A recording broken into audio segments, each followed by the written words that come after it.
সড়কে শৃঙ্খলা ফেরানো ও অবৈধ যান চলাচল বন্ধে মঙ্গলবার সকাল থেকেই রাজধানীর বিভিন্ন পয়েন্টে অভিযান শুরু করে সড়ক পরিবহন কর্তৃপক্ষ বিআরটিএ।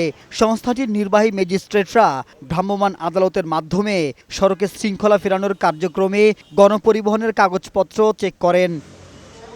অভিযানের শুরুতে বিভিন্ন গণপরিবহনের ফিটনেস ও কাগজপত্র আপডেট না থাকায় অর্থদণ্ড প্রদান করেন বিআরটিএর ভ্রাম্যমাণ আদালতের নির্বাহী ম্যাজিস্ট্রেটরা।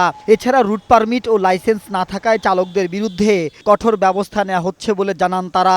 আনফিট গাড়িগুলো যাতে রাস্তায় চলাচল না করে, অর্থাৎ একটা নিরাপদ সড়ক যাতে যারা গোয়ার্স আছে, যারা যাত্রী আছে, তারা যাতে পায়। ভ্রাম্যমাণ আদালতের নির্বাহী ম্যাজিস্ট্রেটরা জানান, এই অভিযানে কোনো ফিটনেসবিহীন পরিবহনকে ছাড় দেওয়া হচ্ছে না।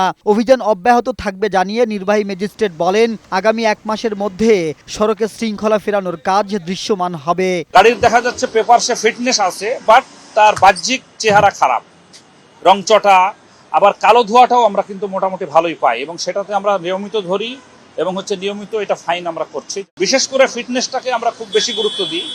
ফিটনেস না থাকলেই কিন্তু আমরা ডাম্পিং দিই। আমাদের ডাম্পিং গ্রাউন্ড আছে, সেখানে আমরা নিয়মিত, আজকেও একটা গাড়ি ডাম্পিং এ পাঠাইছি। কোনো চাপ বা প্রভাবের কাছে এই অভিযান থামবে না বলেও জানান বিআরটিএর ভ্রাম্যমাণ আদালতের নির্বাহী ম্যাজিস্ট্রেটরা। মাহবুব আজমি, বৈশাখী সংবাদ, ঢাকা।